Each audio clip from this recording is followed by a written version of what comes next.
আসসালামু আলাইকুম। 2026 সালের এইচএসসি পরীক্ষা শেষ হয়ে গেছে।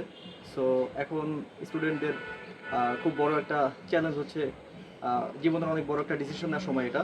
সো ডিসিশনটা হচ্ছে, বিশেষ করে আমি আজকে কথা বলবো সায়েন্স ব্যাকগ্রাউন্ডের স্টুডেন্টদের ক্ষেত্রে। সো ডিসিশনটা হচ্ছে বিশ্ববিদ্যালয় হিসেবে কোন বিশ্ববিদ্যালয় চুজ করবে, অর্থাৎ ভার্সিটি নাকি ইঞ্জিনিয়ারিং নাকি মেডিকেল।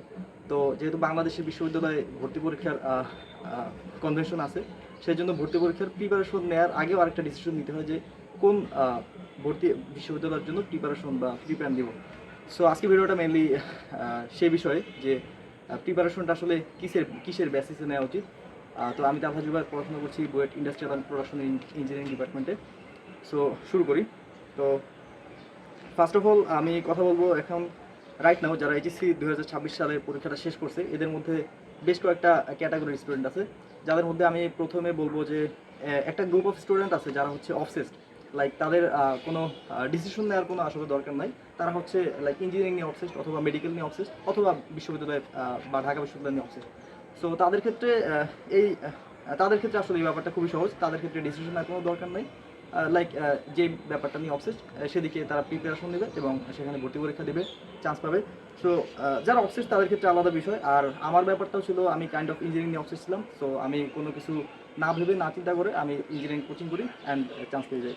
সো তারপরে আরেকটা স্টুডেন্ট, এবং এটা হচ্ছে মেজরিটি পোর্শন, সেটা হচ্ছে এমন একটা গ্রুপ তারা ডিলেমার মধ্যে থাকে, লাইক তারা কোনো হচ্ছে ডিসিশন নিতে পারে না। তারা বুঝতে পারে না যে কোন ব্যাপারটা নিয়ে আসলে প্রিপারেশন নেওয়া উচিত, বা কোন লাইনে পড়াশোনা করলে তারা খুব দ্রুত ফ্লোরিশ করতে পারবে। সো এখানে এখন কথা বলবো যে কোন জিনিসগুলোর উপর বেস করে একটা ডিসিশন নেওয়া উচিত এই ক্ষেত্রে, কারণ এই ডিসিশনটা আসলে খুবই জীবনের জন্য খুবই সিগনিফিক্যান্ট একটা decision. So first of all কথা হচ্ছে, তোমাদের স্ট্রং পার্ট যেগুলো, তোমরা সায়েন্সের মধ্যে যেই সাবজেক্টগুলো ভালো পারো সেই দিকেই থাকার চেষ্টা করবা। লাইক যদি ম্যাথ, ফিজিক্স, কেমিস্ট্রি এই সাবজেক্টগুলো খুবই ভালো পারো, তাহলে আমি বলবো ইঞ্জিনিয়ারিং প্রিপারেশন নিতে। আর যদি বায়োলজি ভালো পারো, আর সাথে যদি ইংলিশ, তারপরে কেমিস্ট্রি, ফিজিক্স এইসব মোটামুটি ভালো পারো, তাহলে মেডিকেলের প্রিপারেশন নেওয়া এনাফ, চলবে আর কি। আর বিশ্ববিদ্যালয়ের প্রিপারেশনের জন্য আসলে আমি যেটা বিশ্বাস করি, বিশ্ববিদ্যালয়ের প্রিপারেশন আসলে যেমনটা বলা হয় কোচিং সেন্টারে, বা যেমনটা আমরা জানি তার চেয়ে একটু কঠিন, বা তার চেয়ে মোটামুটি ভালোই টাফ একটা ব্যাপার। সো বিশ্ববিদ্যালয়ের প্রিপারেশন নেওয়ার জন্য আসলে ফিজিক্স, কেমিস্ট্রি, ম্যাথ, বায়োলজি সবগুলো সাবজেক্টেরই ওভারঅল একটা খুব ভালো ধারণা থাকা দরকার। সো যারা খুব একদমই ডিসিশন নিতে পারতেছি না যে কোন বিষয়ে বা কোন লাইনে কোচিংটা করবো আমরা, তো আমি একটা সাজেশন দিতে পারি। এখন যেহেতু কোনো কোচিং বা কোর্স শুরু হয় না, এখন কেবলমাত্র এইচএসসি পরীক্ষা শেষ হয়েছে। সো যে কাজটা করা যায়, যে প্রত্যেকটা বিশ্ববিদ্যালয়ের এক একটা কোশ্চেন ব্যাংক আছে, বিভিন্ন কোচিং সেন্টারের অসংখ্য কোশ্চেন ব্যাংক আছে, যে প্রিভিয়াস ইয়ারের সব কোশ্চেন এবং তাদের সলভ সেটা সেগুলো একটা বইয়ের মধ্যে দেওয়া থাকে। তো সেই বইগুলো হচ্ছে কোশ্চেন ব্যাংক। সো এখন তোমাদের কাজ হচ্ছে, যারা ডিলেমার মধ্যে আছো তারা এই কোশ্চেন ব্যাংকগুলো কালেক্ট করবা। বিভিন্ন বিশ্ববিদ্যালয়ের, ঢাকা বিশ্ববিদ্যালয়, জগন্নাথ বিশ্ববিদ্যালয়, জাহাঙ্গীরনগর, এই বিশ্ববিদ্যালয়ের কোশ্চেন ব্যাংক কালেক্ট করবা। সেটা তোমাদের ইউনিট অনুযায়ী, সায়েন্সের জন্য এই ইউনিট। আর তারপরে কুয়েটের কোশ্চেন ব্যাংকগুলো কালেক্ট করবা, অথবা পিডিএফটা কালেক্ট করবা। আর হচ্ছে মেডিকেলের কোশ্চেন ব্যাংকটা কালেক্ট করবা। তারপরে আমি জাস্ট বলবো যে প্রিভিয়াস 5টা বছরের কোশ্চেন তোমরা একটু প্র্যাকটিস করতে থাকবা। প্র্যাকটিস লাইক কোনো প্রিপারেশন ছাড়া প্র্যাকটিস করতে থাকবা, আর দেখবা যে কত পাচ্ছ তোমরা, ওই সময়ের মধ্যে কতটুকু কভার করতে পারতেছো। সো তারপরে দেখবা যে তোমাদের কোন পরীক্ষাগুলো ভালো হচ্ছে। তো মানে বাসায় মডেল টেস্ট দিবা। সো যদি বিশ্ববিদ্যালয়ের সাইডেরগুলোতে ভালো মার্কস দেখতে যদি আসে, তাহলে মনে করবা যে তোমার জন্য ওইটা মোটামুটি একটা সেফ অপশন। বা যদি মেডিকেলের ওদিকটাতে ভালো করতে পারো, তাহলে সেটা হচ্ছে তো মেডিকেলের দিকে প্রিপারেশন নিতে পারবা। আর যদি মনে হয় যে ইঞ্জিনিয়ারিং কোশ্চেনগুলো সলভ করে যদি দেখো যে খুব ভালো প্রোগ্রেস, তাহলে ইঞ্জিনিয়ারিং করা এনাফ। তো এইভাবে আর কি ডিসিশনটা নেওয়া যায়।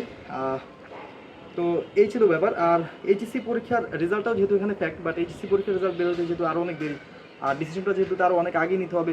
সো এইচএসসি পরীক্ষা নিয়ে আসলে টেনশন করাটা জাস্ট ওয়েস্ট অফ টাইম। তো ওইটা নিয়ে আসলে ওভারথিঙ্ক করার কোনো দরকার নেই। সো এটা ছিল, একটা ছিল অবসেসড গ্রুপ, আর একটা হচ্ছে ডিলেমার মধ্যে থাকে, যেটা হচ্ছে মোস্ট অফ দ্য স্টুডেন্টস।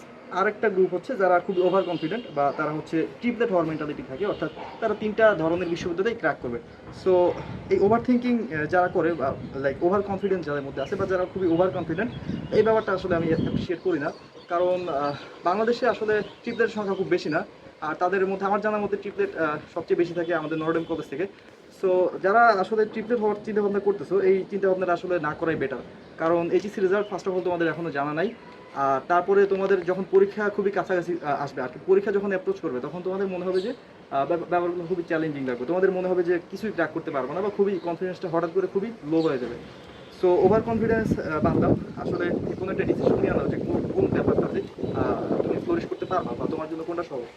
আর অনেকে হচ্ছে দুইটা কোচিং করার দুইটা কোর্স করার টেন্ডেন্সি থাকে, লাইক আমি ইঞ্জিনিয়ারিং হচ্ছে আমার মেন কোর্স আর আমি পাশাপাশি ব্যাকআপ হিসেবে ভার্সিটি রাখতে চাই, অথবা বিশ্ববিদ্যালয়ের পাশাপাশি ব্যাকআপ হিসেবে এই ভার্সিটির লাইক মেডিকেলটা রাখতে চাই। সো আমি পার্সোনালি একটা কোর্স করি, আর দুইটা কোর্সের পক্ষে আসলে আমি না, কারণ মেইন কোর্স হিসেবে বা দুইটা বড় বড় কোর্স একসাথে কন্টিনিউ করা খুবই টাফ হবে।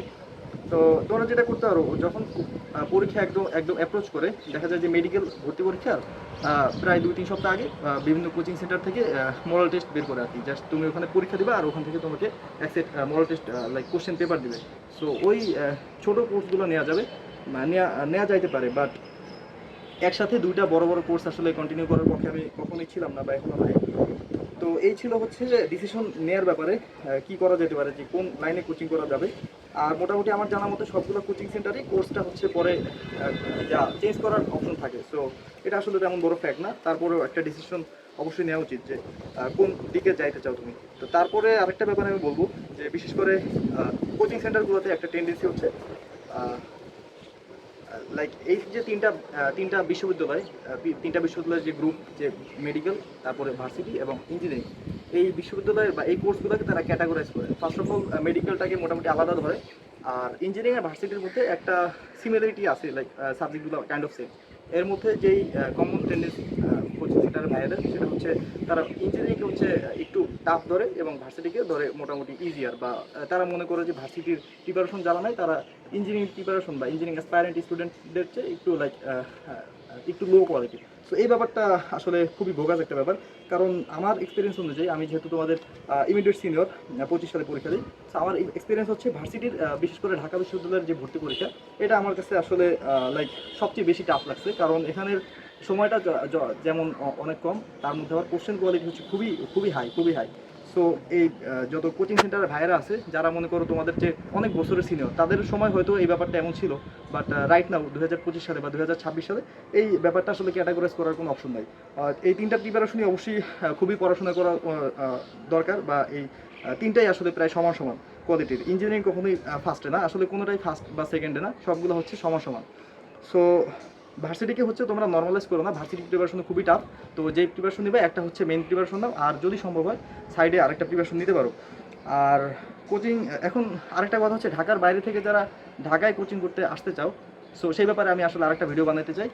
ব্যাপারটা হচ্ছে যে কোচিং ঢাকার কোন ব্রাঞ্চগুলো ভালো হবে কোচিংয়ের, বা কোথায় থাকতে হবে, তারপরে হোস্টেলে থাকা উচিত নাকি ফ্যামিলি নিয়ে থাকা উচিত, এই ব্যাপারগুলো নিয়ে আমি আসলে আরেকটা ভিডিও করব।